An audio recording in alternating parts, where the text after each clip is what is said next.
Hello, Angel here. Welcome back to my channel. If you're new, hello. If you're a returning subscriber, hello. It's lovely to see you here again. We're doing a hashtag today, hashtag mass market gems. This is a VR to tarot shrink. Now, I saw their video on YouTube and it got me thinking about my collection and the mass market decks that I don't see very often on TarotTube, not spoken about very often, and that is because I think they're in another language apart from English. Now the decks I'm going to show you today, a majority of them have found a real niche in my collection and are firm favourites that I use very, very often. So I'm going to be showing 5 tarot, 6 oracle, and I've got one, what's the word I'm looking for? Special mention? I'm going to go with that. But let's get the show on the road and let's start with the tarot decks. Let's do this. So when my journey first started in tarot, I remember seeing this tarot deck, which was an indie deck, online, and I fell in love with like the watercolour and the really pretty colours. But unfortunately, this deck was out of print. And then, lo and behold, a few months later, I stumbled upon it on Amazon France, I believe it was, and this had been picked up by a French publisher and printed, which I thought was, amazing, to be quite honest. So yeah, I used it a little bit when I first received it, and it reminded me a little bit, which is a bit bizarre possibly, it reminds me a little bit of the Wild Unknown, which I think is probably because, let me move a bit further down the deck. I'm going to pause this side as well, and I think that reminds me of that because of the miners. Let me get to the miners so I can show you some of them. Yeah, they've got a bit of a pippish or pips with feeling vibe going on, which kind of gives me, I don't know, I can't explain it, but it does remind me of the Wild Unknown. I really enjoy this deck. The things I don't enjoy about this deck are that the court cards are quite young. Let me show you some of the court cards. I like it. It's got this animal energy going on. Here we go. Here's some of the court cards. They're quite young characters, or yeah, young courts, which is a bit of a shame. This person's a little bit older. So for that reason, I'm kind of, a bit on the fence about this one still. But I do really like the animal energy, and I do really like, I love the colours. Yeah, I think it's just a really beautiful deck. And another deck I want to get, which are by the same creators, is, I'm totally drawing a blank, which is also been picked up by a French publisher. I'm really sorry, I can't remember. I love this. I can't remember. I'm going to put the name on the screen. Anyway, that is it's been picked up by a French publisher as well.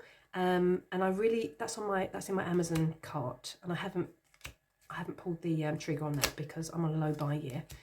But I'm really tempted to buy that, I've got to say. Anyway, so yeah, love. I'm also going to dive a little bit into the guidebook with these as well. And I'm going to do that by showing you each of the temperance cards and showing you the guidebook description for the temperance card, so you kind of get an idea of what the guidebook is like. Let me just grab the guidebook here. Now I've taken a picture of the text in the guidebook and translated it for you, so I'm going to pop that picture in now for you. This has got an upright and a reverse meaning and a little picture. This is the text now, so you can see it. Let's do this so you can see, hopefully, the card, and I can pop the picture here in editing. So yeah, pause the video if you'd like to read it. I'm going to show you all the temperance cards in the decks I'm going to show you, so you get a bit of an idea. Yeah, and this was a really great way to also test out a deck that otherwise would have cost a lot of money if I'd purchased it indie. Obviously I couldn't purchase this one indie because it was out of print at the time. But I'm going to show another deck in just a second that is also a deck that is indie, that was picked up by a French publisher. So let's move to that one. Okay, so here we have the This Might Hurt Tarot. This is also the French version. I'm just going to say as well that the boxes of these decks are absolutely amazing. The packaging is really, really beautiful. These are the backs, which I believe are the same as the indie, decks. But don't quote me on that. No gilding, but that's all good. It's all good. And I used this actually for the first time last month, and I really, really enjoyed it. I've had this for quite a while. As mentioned, I purchased it on Amazon France, just like the previous deck. And I really wanted to try it out, but I didn't want to spend the money on an indie version in case I wasn't particularly a big fan of it. And it was sitting on my tarot shelf, and it's been sitting there for a long time. And then I saw, which I mentioned in a previous video, a recent video, I saw Ruby from Tarot with Ruby, I think her channel name is, and they were using this deck, or talking about this deck, and I was like, oh yeah, and I got it out, and it was really good. I really, really enjoyed it. Obviously it's a RWS clone, but I really love the art style. I love this. I like it that it's modern, and it feels, although it's obviously a clone, it feels still fresh, I think. Now, I don't go to the guidebook for this one, and to be honest, I don't know where the guidebook is, so I'm not going to be able to show you an entry, unfortunately, for the guidebook. The guidebook is the same size as this one, just FYI. But I think when I first started working with this deck, I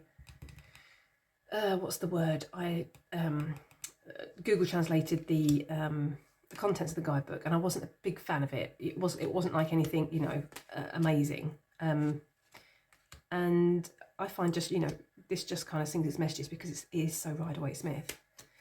So yeah, this was a great way, as mentioned, to test out, I'm going to say like indie decks, although this isn't an indie deck, but you know, because it was picked up by a mass market French publisher, it kind of, you know, allowed maybe people that, you know, aren't able to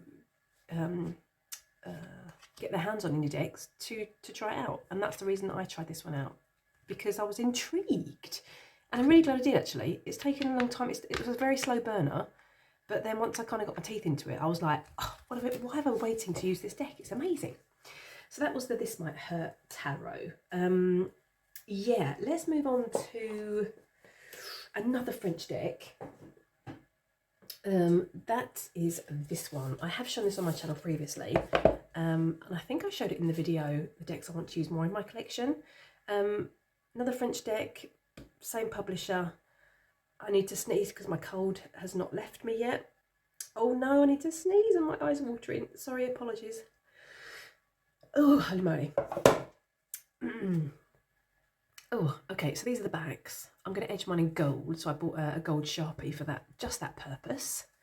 And I think these are beautiful. Now, the last time I showed this deck, I forgot to say that the creator of this deck, like superimposed, I feel, wait, let me think, I think this is correct because it was a long time ago I read the guidebook.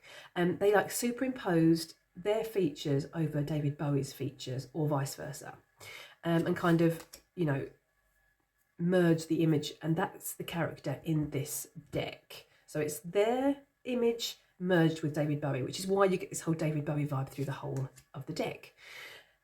Yeah, I absolutely adore this guy, this artwork. I think it's absolutely amazing, and I don't know if this is coming out on camera, but I mean, look at all this behind the swords. It's beautiful. I think the artwork is just amazing. It's like, oh, it's just, I think it's beautiful. And I haven't actually used this deck. I shuffled it in that video, decks I want to use more, because I really wanted to use this. And I just haven't gotten around to it. I've been using other decks and working with other, like some like shadow work and things like that. So I just haven't got around to working with this one, and I really want to, and I'm intrigued to know how it's going to work with just one character in the deck. That's going to be really interesting, I think. Yeah, shall we do? Let's do the whole guidebook malarkey. I'm going to again choose the Temperance card, merely because it's my I'm in a Temperance year, and you know, why not? So let's have a look at the Temperance card. Sorry, just look at this. Look at this. Amazing. Okay, so here's the temperance card. Let's do this so I can pop the guidebook entry in for you. I should do that in just one second. I should just show you the guidebook quickly. This has got quite short guidebook entries. Obviously they've got full colour pictures which are beautiful. There is a little bit more for the majors than there are for the minors. But yeah, let's pop the guidebook entry for temperance so you can kind of get a bit of an idea on the guidebook. So we've got an upright meaning there to give you a bit of an idea. I've got to say personally, I enjoy decks that kind of add a bit more to their guidebooks, maybe like some keywords or some prompts or some, you know, questions to reflect over, or, you know, anything like that. I like that kind of guidebook. Not so much just a standard meaning, but that's just my personal opinion. So yes, that was that one. It's beautiful. I still haven't got around to using it, but I need to get my finger out and do that because it's a beautiful deck. Let's move on to the next one. We're looking at a German deck is the next one on the menu. So if you've watched any of my videos, you'll know that I harp on about this deck quite often. I love this deck. I would say it's one of my top 3, 5, 7 decks, something like that. I love this one. This is the Soul Journeys or Tarot, sorry. This is a German deck. I'm going to show you the back, though you possibly won't be able to read it if you don't speak German or read German, but I'm going to show you it anyway. Yeah, I love this deck. I often talk about this. I do harp on about it. Love the backs. I love the gilding. I love the swishy cardstock. It shuffles like a dream. I love it. And these are the images. Now, they are quite modern, and I'm going to say quite trendy, and the people in this deck are quite young, but I don't tend to reflect on that, I've got to say, unlike the Lumina Tarot. This deck just works for me. I don't know what it is. It's got me under its spell, and I'm willing to be there. I love this. And this totally reminds me of the Fall of the House of Usher, I think it's called, which is a Netflix series. Have you seen it? Oh, I would recommend it, but it's possibly not for the faint-hearted.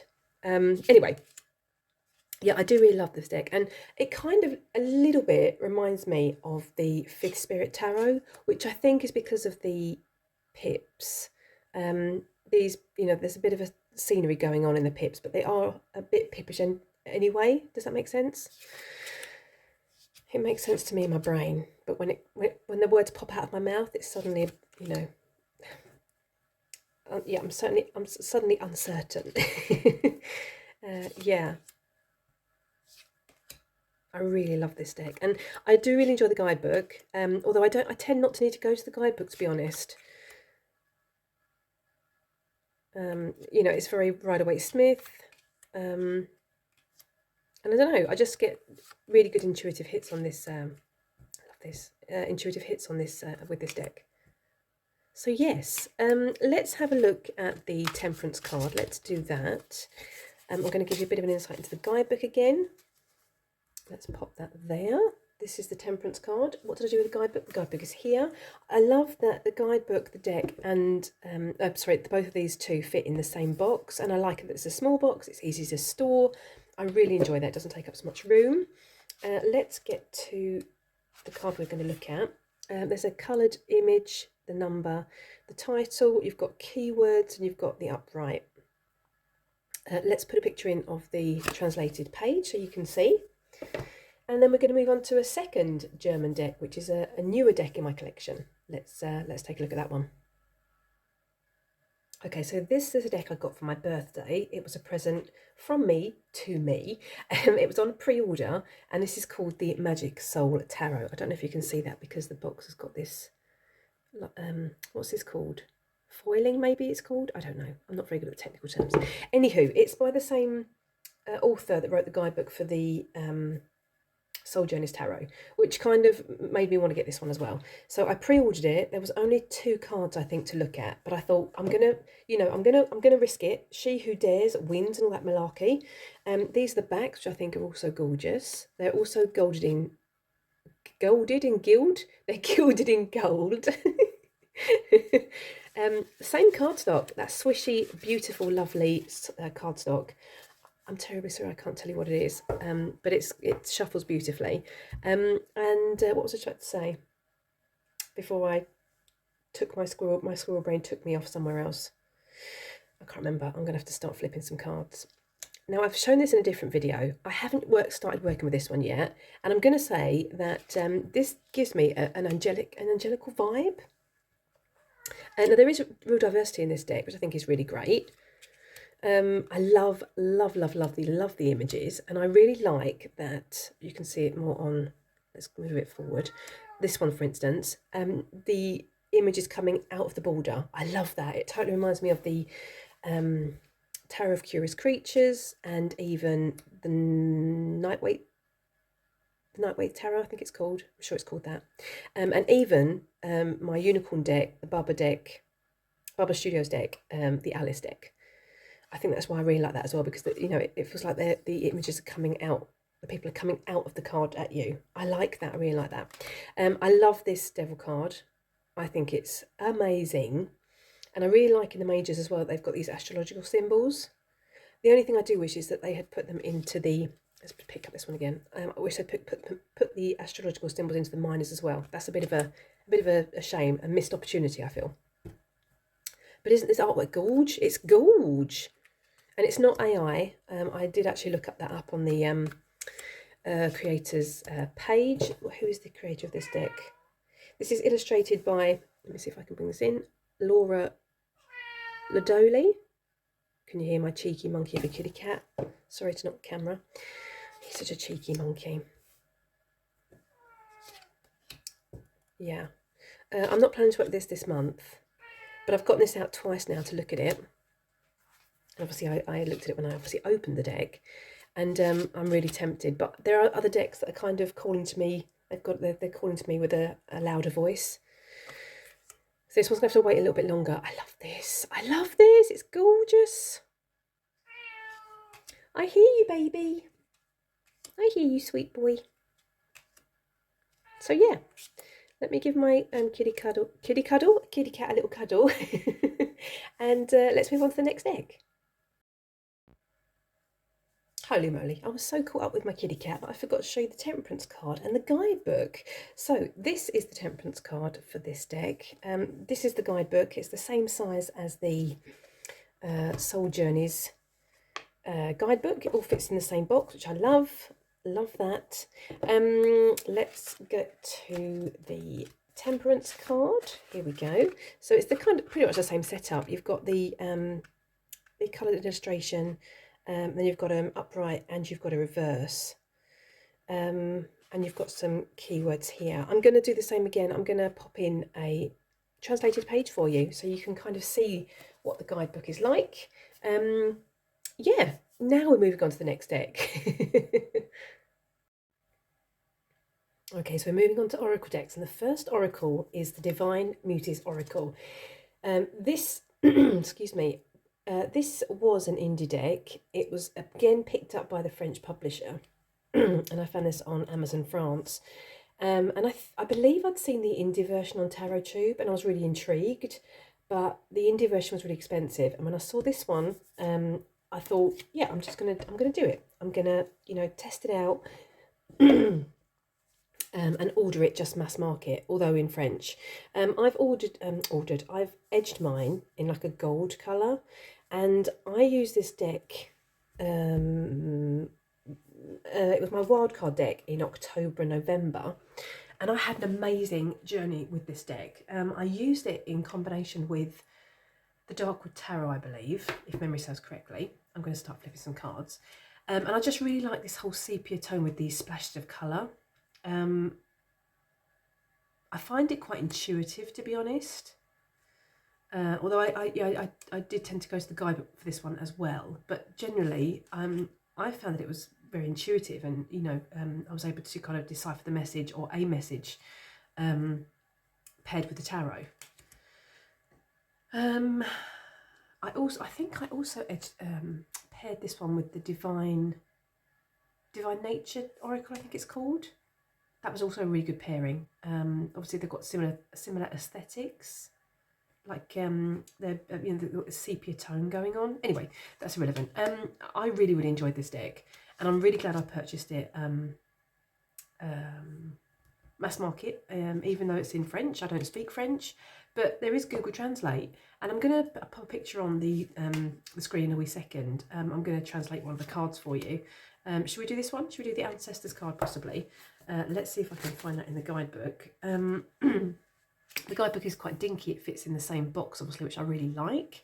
Let's see if I can find the Ancestors. Oh, it actually doesn't really matter. I can just show you whichever one. So you get a picture of the card, you get keywords, then you get the essence, you get a reversed meaning, and then you get like a little bit of a tidbit about the card, or possibly the picture, or something about the card. Yeah, I'm just going to say an extra tidbit. So yeah, I'm going to translate a page and show you on the screen now so you can see. Yeah, I really enjoyed this deck, and you know, I think purchasing decks in a different language that, you know, are indie and are quite expensive, I think is a really great way to try a deck out without having to break the bank, I think, in my humble opinion. Not that I'm saying that, you know, if you want to support the creators, definitely do that, but if that's not an option, this is a great option to purchase it in a different language and a mass market version. So yeah, love this deck. Love. Moving on to the next Oracle deck. Okay, this is another deck that needs no introduction if you've been on my channel for some time. I love this deck. This is a steady favourite in my collection. This is a deck that connects me to my the water deity Melina. I saw this deck originally on Marina's channel, Waves of Your Soul. Let's just grab the cards, and yeah, I just fell in love with it. I love the backs. I harp on about this deck a lot on my channel, so I'm not going to talk about it for too long. Lovely cardstock, a little bit of a glossy cardstock, but that's, you know, I don't mind. That's all good. It's all good. I love the colour palette of this, and I pair this one with the Rackham Tarot, which I've mentioned before, for my Melina practice. However, and they're kind of like what's the word? A bonded pair. However, I'm kind of thinking that this one will pair nicely with the, oh, I can't remember the name of the deck. I got it on a Kickstarter and I opened it at Christmas. I'm going to pop the name on the screen. That deck that's on the screen now, I think that's going to go really nicely with this deck. Although I'm kind of, I haven't tried it yet, I'm hesitant because this is like a bonded pair with the Rackham Tarot, and it's from a Melina practice. So, oh, I don't know, I'm a bit like, oh, what should I do? I don't know. Do you kind of get like that with your decks? Do you have like bonded pairs which you then are like hesitant to pair with anything else? Let me know in the comment section. It might just be me. What can I say? I love this deck, and I don't tend to go for the guidebook for this one. I tend to read it really intuitively. I love the medieval feel. I don't know. It's just, I don't know. It just, the artwork just totally draws me in. It just sucks me into the to the messages. Look at this, Melina. Love it. One more, and let's translate a page for you in the guidebook. I'm going to translate the Melina card because, you know, why not? Let's show you here as well. I'm not going to try and find the Melina page, but I will translate it for you, but just to show you. Hello, baby. Black and white image, and then you've got like a divinatory message. That was a difficult word to say. And then you've got a little bit more information here. I'm going to translate the page now so you can see it, so you can kind of get an idea. But personally, I find this deck really intuitive. I don't find that I need to look at the guidebook. But you do you, boo. Love this deck. Let's move on to the next one. Okay, so this is the next one I'm going to show you. Another French deck, the Venice Witch Oracle. I love the colours in this deck and I absolutely adore the artwork. I think it's beautiful. I do also have the Venice Witch Shadow Edition, which is wrapped in a package in my Low Buy Scratch the Itch stockpile collection of decks. So I will be opening that sometime when it appears, sometime throughout the year. Anyway, that's irrelevant. We're talking about this deck at the moment. This one comes in a really cute bag. It's got like a little charm on it as well, and pink and red. I mean, come on, it's just gorgeous. I used this deck in January with the Crystal Magic Tarot, and I even used this with another deck I'm going to show you in a second, which is called the Tarot of Whispers. Sorry, the Oracle of Whispers, sorry, my bad. Love these bags. Look at this gilding. I mean, come on. I mean, you know, what can I say? Let's do this. And I love, look at this. Look at this. It's beautiful. I'm going to say I wasn't a big fan of the guidebook, unfortunately. And that is because I was spoiled, very spoiled, when I used this deck. Sorry, let's move this over, because my ring light's showing up on the cards. I was very spoiled when I paired it with the other two decks that I mentioned. The Crystal Magic Tarot has a fantastic guidebook, in my humble opinion, as does the Oracle of Whispers. So this one kind of left me hanging a bit.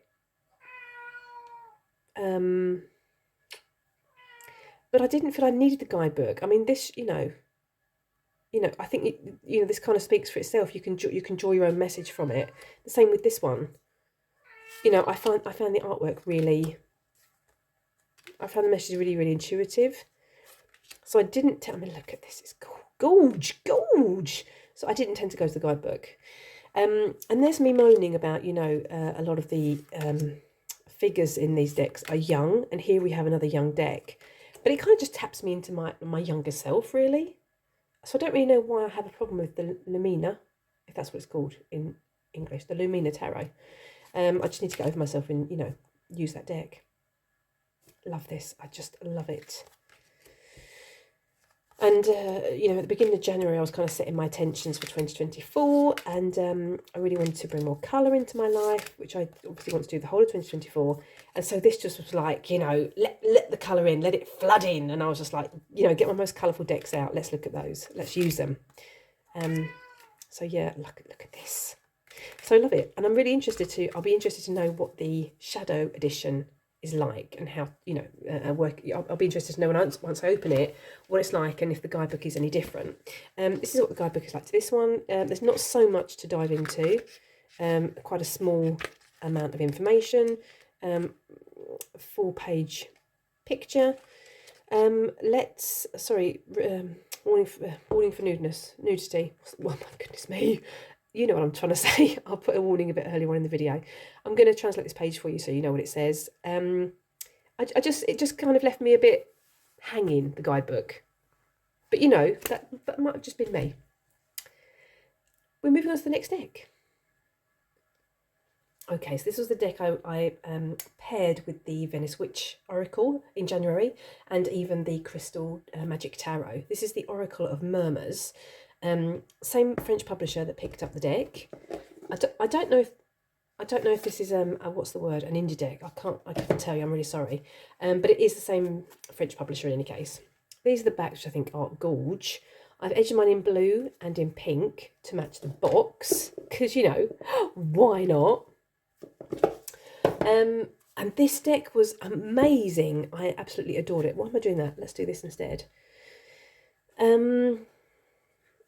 Yeah, and as mentioned with the Venice Witch Oracle, I was totally spoiled by this guidebook.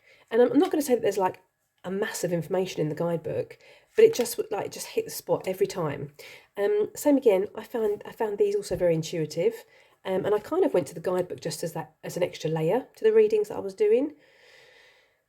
I'm obviously going to pop up a translated page in a second, but there was like, obviously there's like a kind of shadow meaning and an upright meaning to the cards, and there was even like some prompts to think about, which I really like in a guidebook. I like it when there's not just, you know, a standard reading or description. I like it when there's some reflections as well to kind of get your mind going and your intuition working and things like that. So yeah, I really like this deck, and I love the artwork. I think it's gorgeous. Let's take a couple more cards. Love this. So yeah, let me show you the guidebook actually quickly, and then I shall translate a page for you. Here we go. We've got conflict. So there's I mean, you know, there's not a great mass amount of information, but it was enough. It just really worked. I'm going to translate the pages for you here, and now we're going to translate this page. Sorry, this page. Oh goodness me, this card, and hopefully Editing Angel put pictures here for you. Ta-da! Did she do it? I hope so, fingers crossed. Yeah, love this one. It's a real favourite in my collection. It's actually sitting in my tarot cart, along with my other favourite decks, and decks that I pull very often. So yeah, with that being said, we're moving on to the next deck. Okay, so moving on to the next Oracle deck, and this one is called the Oracle of Soul Contracts. And I pre-ordered this at the end of last year, and I got it because I was working with some shadow work concerning the contracts with myself that I was just working with those contracts of self is what I'm going to go into in this video because it's not really relevant, but that's what drew me to this deck. And then once I started looking at the artwork in the cards that were that you could preview, it kind of got me thinking about that this deck would go really nicely with the Soul Journeys tarot deck, which I've actually paired it with, which I might do in a wee second just to give you an idea. This one comes in a velvet bag in the case, which is covered with cat hair, because everything in this house is covered with cat hair, although I've actually got 2 cats. These are the backs. I love the foiling. Not a big fan of the fact that they've got the name of the deck on the back. They are gilded in gold. I love the size. They're like actually smaller than a tarot deck, I would say. And I just really like the cards. Now, I don't go to the guidebook for this one at all. These top 3 cards are cards that are sitting on my altar and have been since January, because they've got a really important meaning to me.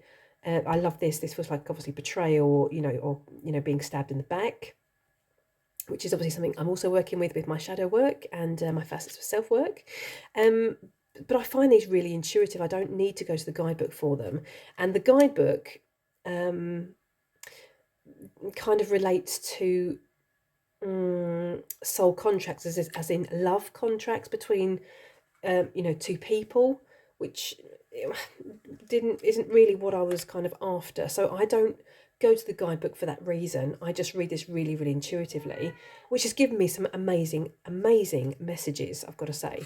I am going to translate a page for you so you can kind of get an idea of what the guidebook is all about, and it is really good. It gives you like it gives you several different readings. I'm going to show you a picture of that in a wee while. Let me just flip through a few more cards for you to give you a bit more of an idea. Apologies for my kitty cat. He's just had a brush and a cuddle, but now I think he wants some food. Are you hungry? Yeah, he's hungry. He's hungry. I don't know if you heard that. Like, of course I am human. Stop messing about and come and give me some food. Let me go and do that. I'm coming. Good grief. Oh, I'm such a peasant. I'm like a servant to these 2, honestly. Let me go and give them some food. Right, that's those two cheeky monkeys fed. Where was I? I don't know. I can't remember. Love this card. Absolutely adore it. Anyway, so yes, so as mentioned, I don't go to the guidebook. I read this really intuitively, and I've gotten some amazing messages.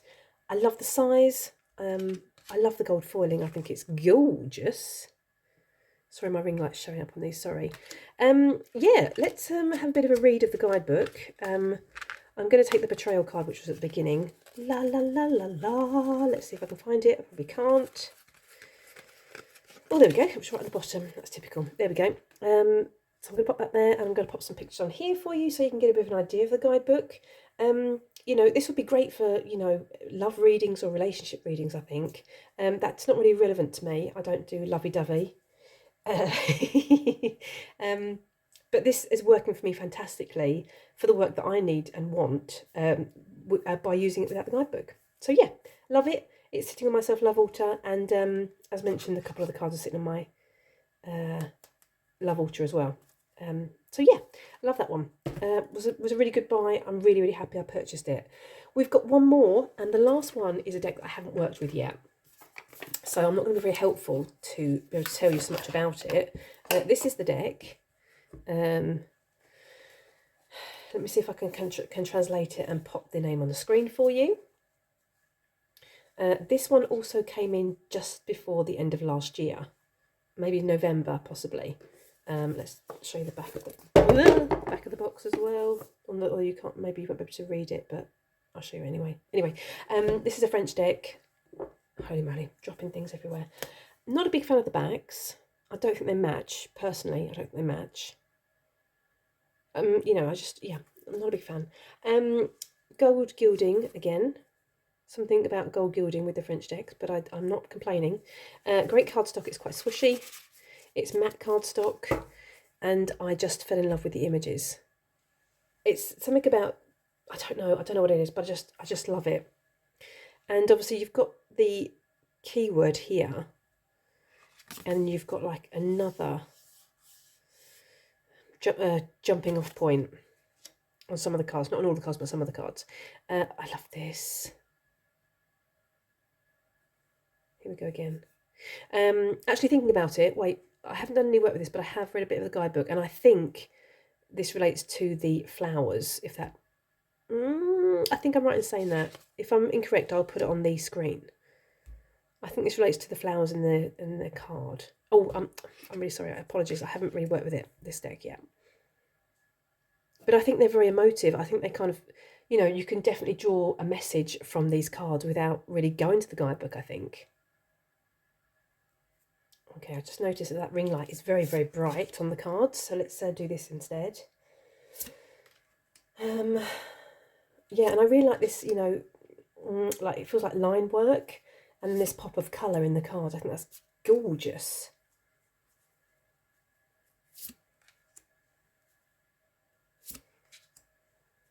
So as mentioned, I haven't worked with this one yet. I've kind of skimmed through the guidebook a wee bit. So if I can write anything else on the screen to give you a bit more of an insight into this card, then I shall do so. Shall we give you a bit of an insight into the guidebook with a translated page? I think we should. Let's do this. Let's pop up a picture of a translated page for you. However, before we do that, let's just grab the guidebook, which is this size. I like it. It fits obviously in the box. I like that. You've got obviously, you know, full page. What's the word? Image. Yeah, and you've got a page for each of the cards. So let's do a bit of a translation for you now. Yeah, to give you a bit of an idea. So yeah, so those are the decks that I personally think are underrated and are mass market gems. I'm hoping this one's going to be a mass market gem. I can't obviously tell you because I haven't worked with it yet. I've got one more, which is a special mention, which is a deck that's on pre-order. I'm going to put the name on the screen now because you know me, I cannot remember. I'm going to put a picture in as well. That is due to arrive at the end of this month, I believe, or the beginning of next. I cannot wait to get my sticky little fingers on that deck. Looking forward to that. Yeah, but apart from that, I think we're pretty much done in this video. What say you? Do you have any decks in your collection that are not English or in another language that you don't speak?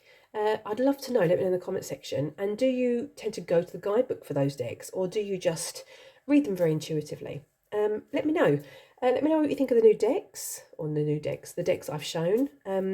Yeah, let me know what you think of the new decks, the decks that I purchased for my birthday and for Christmas. Let me know. It's always nice to have a little chat with you in the comment section. Otherwise, I'm going to wish you a lovely morning, afternoon or evening, wherever you are. Take care, and I really look forward to seeing the next video. Toodaloo!